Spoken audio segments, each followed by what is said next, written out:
Hello, I'm Charlie Brown with Baker-Welman Brown Insurance.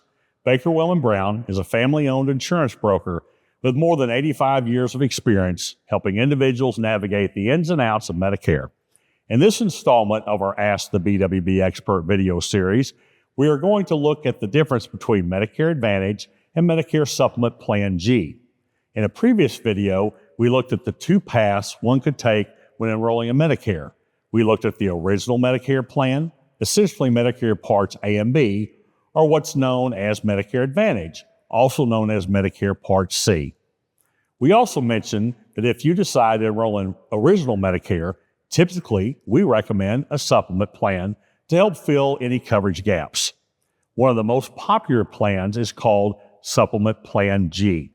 The big question now becomes, how does an original Medicare plan combine with Supplement Plan G compared to a Medicare Advantage plan?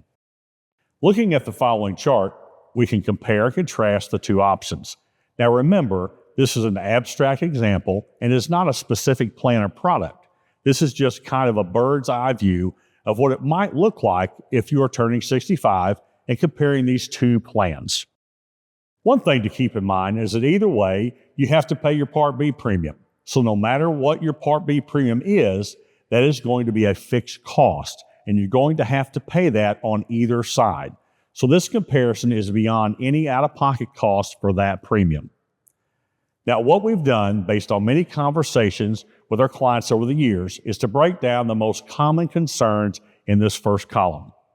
So as you can see, the number one thing that people ask about is how much is this going to cost us each month? And then, how much does it cost if I get sick? What kind of providers can I see? What's my network type? What kind of flexibility do I have once I make a decision? How often can I change? How do I change? Lastly, what's included in the coverage? And what do I need to buy in addition to this plan to round out my full coverage?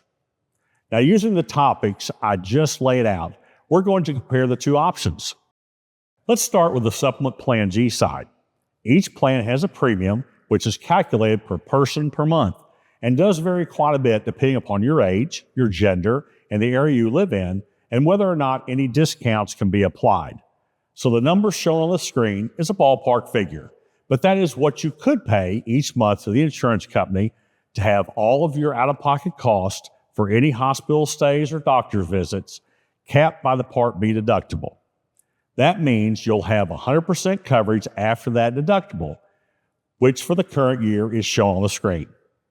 Now, that does not include prescription drug costs or things that are not covered by original Medicare.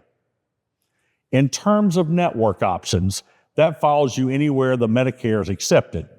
If a doctor or hospital accepts Medicare, they have to accept all supplement companies.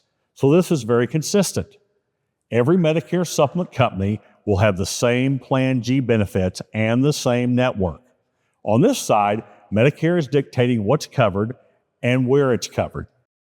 Now let's switch over to the Medicare Advantage side and look at the first three categories. On this side, most monthly premiums are zero, so you're not paying a monthly premium to the insurance company. Instead, original Medicare, i.e. the government, is paying the Medicare Advantage plan administrator, i.e. the private insurance company, to manage your benefits. However, you do pay as you go see providers on this plan, so you'll pay some out-of-pocket costs each time you receive services, and these out-of-pocket costs go towards a maximum out-of-pocket cap for the year. Usually this is a range which can change with each new calendar year, and it is per person. The range for the current calendar year is shown on the screen. So in a sense, you can either pay as you go with the Advantage plan or pay up front if you choose a Supplement Plan G option. Now that out-of-pocket range on the Medicare Advantage plan is primarily driven by your network selection.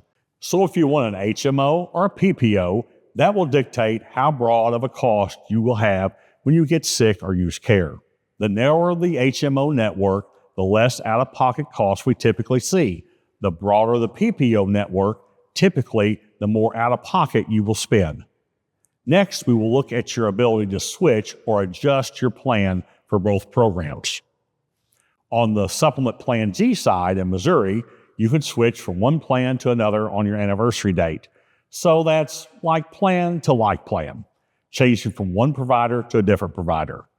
You can also switch from Medicare Supplement to a Medicare Advantage plan during open enrollment, which is every fall. On the Medicare Advantage side, if you enroll in the plan when you're first eligible for Part A, you have 12 months where you can switch to a supplement plan, no questions asked. So think of it like a trial period to see if you're happy with it. And after that 12-month period, if you wanted to switch from the Advantage plan to a supplement plan, medical questions would be asked to inquire about your basic health, after which they could rate you higher, or they could even decline coverage if you've gotten sick. So you might not be able to go from an Advantage plan to a supplement plan if you get sick outside the initial 12-month period.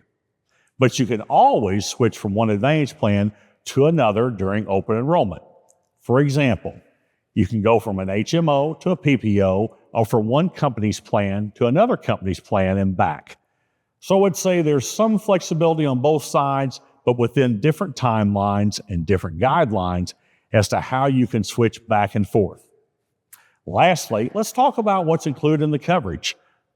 On the Medicare side, prescription drug coverage is a standalone policy with its own premium. The cost range is per month, and the current calendar year is shown on the screen. If you want to add things like dental, vision, gym memberships, these are available on separate plans and separate premiums. So I look at this as an a la carte menu. On the Medicare Advantage side, prescription drugs are typically included in the plan without any additional premium. Now, you still do have copays for medications on this side, but you're not paying a monthly premium to be on the plan. As for things like dental, vision, gym memberships, hearing aids, etc., they're typically included with Medicare Advantage.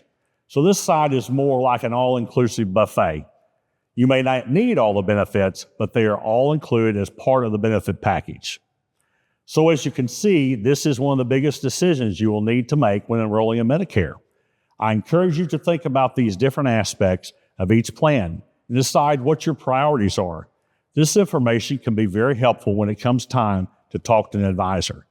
As always, if you have questions or need assistance with your Medicare decisions, you can always feel free to reach out to us at Baker-Welman Brown or visit us at our website, bwbins.com. Thanks, and we'll see you in the next video.